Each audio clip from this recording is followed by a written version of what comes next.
Estoy en el Museo de las Ciencias, en Valencia, dentro de la Ciudad de las Ciencias y las Artes. Y lo que estamos viendo ahora es una muestra, una exhibición sobre las cosas de Leonardo da Vinci. Esto que están viendo es un piano. Leonardo, la mayoría de las cosas que ven aquí, las dibujó, las proyectó, pero nunca se realizaron. La obra está muy interesante, aquí hay de todo. Esos que vimos recién fueron instrumentos musicales, estos son máquinas simples que ahora nos parecen una obviedad, pero en aquel momento este tipo de engranajes era realmente un descubrimiento. Leonardo le dio nuevos usos e interpretaciones al tornillo y a las cosas de polea, a los engranajes. Al riñón. ¿Fueron a un gimnasio alguna vez? ¿Fueron a una máquina de pesas?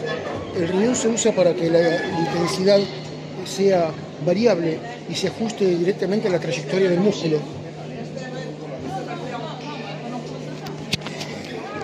Es un tornillo.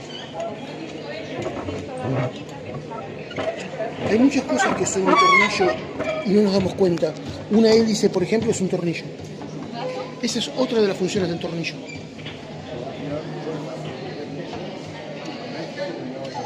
Un antepasado de un rulemán. Otro antepasado de un rulemán.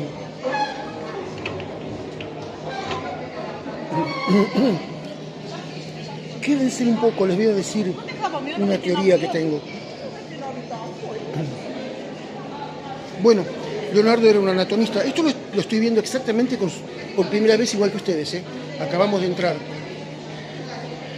Sus bocetos y diseños del cuerpo humano en un momento del tiempo donde estaba prohibido abrir a una persona, realmente son asombrosos. Me hace acordar un poco a Galeno de Bérgamo.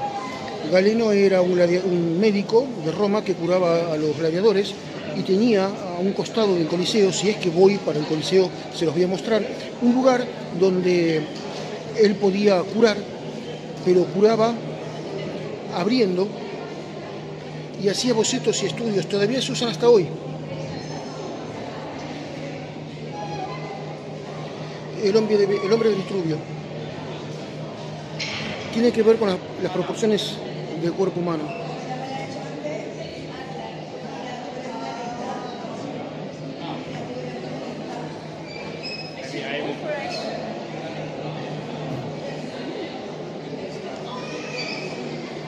Lo que hay aquí en esta sala son cosas militares que bueno, no mostré.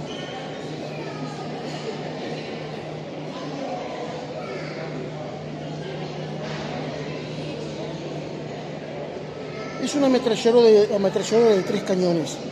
Leonardo la dibujó para un posible mecenas, pero nunca se llevó a cabo.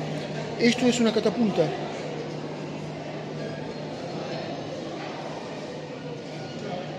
Funciona acumulando tensión. Y esto es un carro de asalto. Este también es un carro de asalto. Es una escalera para poder subir a las murallas, como las de Ávila. O como la del Alcazaba de Málaga, que ya la hemos visto. Siempre hay una carrera armamentista. Creas una muralla, crean una máquina contra esa muralla. Creas el arco con flechas, crean la armadura. Creaste la armadura, crean la ballesta.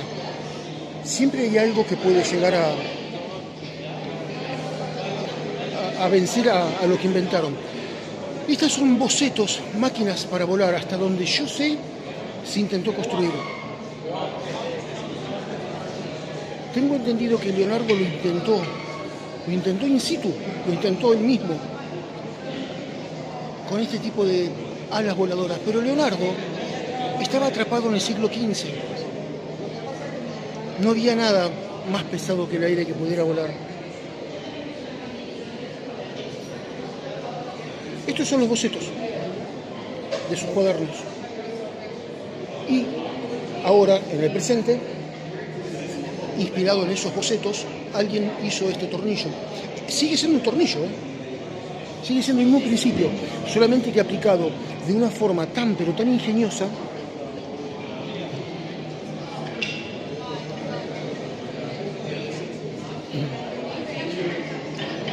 tornillo de Arquímedes. No, sí, intentó también hacer esto, un equipo de buceo.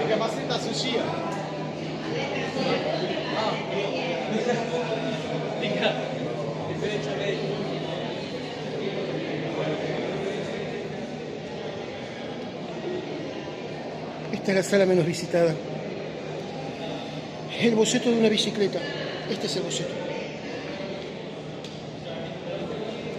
Y así hubiera quedado si lo hubieran formado. Bueno, ¿saben cuál es mi teoría? No me maten, es una teoría personal. Ni siquiera me tomen demasiado en serio. Máquina para poder clavar postes.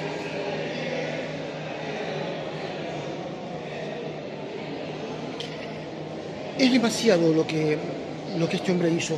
El último hombre renacentista, médico, matemático, arquitecto, ingeniero, pintor. Es demasiado. Miren, en 1426 o 1432, una flota china, liderada por uno de los más geniales capitanes chinos, llamado Zheng He, salió de China con una flota gigantesca, una flota como nunca se había visto hasta ahora, hasta ese momento, digo, y dio la vuelta al mundo.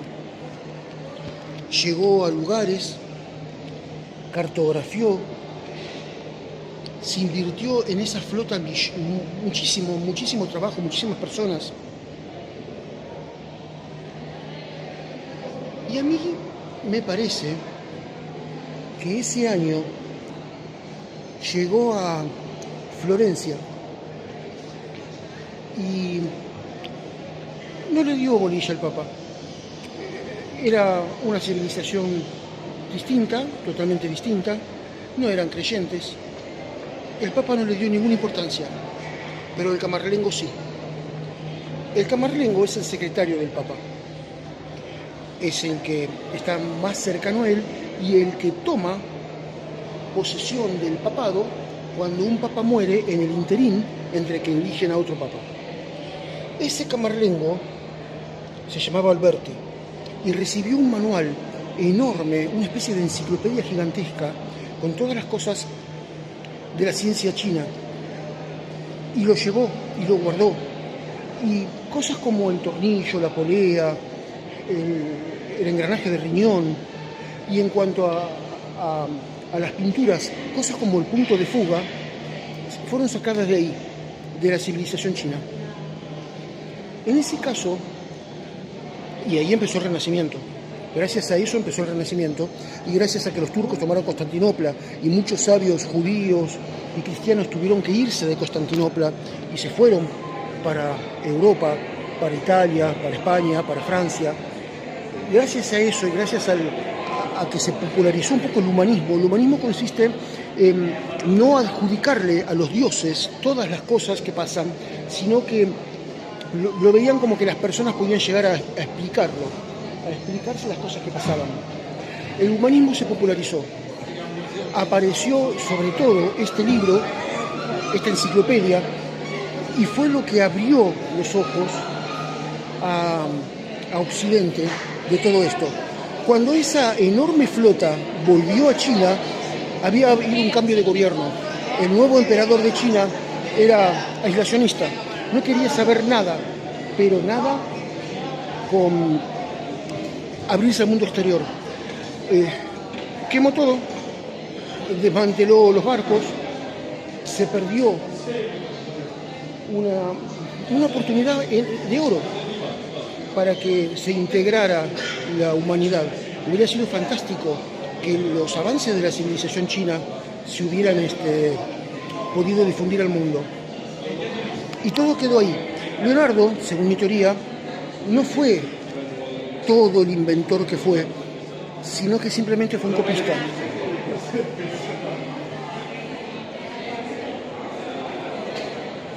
Pero eso es una teoría muy personal. Hay un libro que recomiendo, creo que se llama 1432, el día que una flota china llegó a Europa y empezó el Renacimiento, se llama el libro. Este libro fue el primer indicio que yo tuve, pero bueno, he notado que había mapas ya muy sofisticados mucho antes de que Colón saliera. Mapas donde está el Estrecho de Magallanes, la Antártida.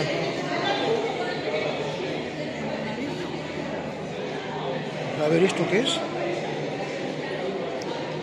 Pero yo les digo, eso es tanque. Leonardo creó un vehículo similar a un tanque que podía moverse en cualquier dirección. Bueno, impresionante.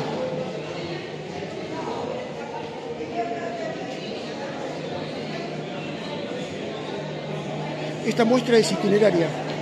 Está aquí ahora porque justo está aquí.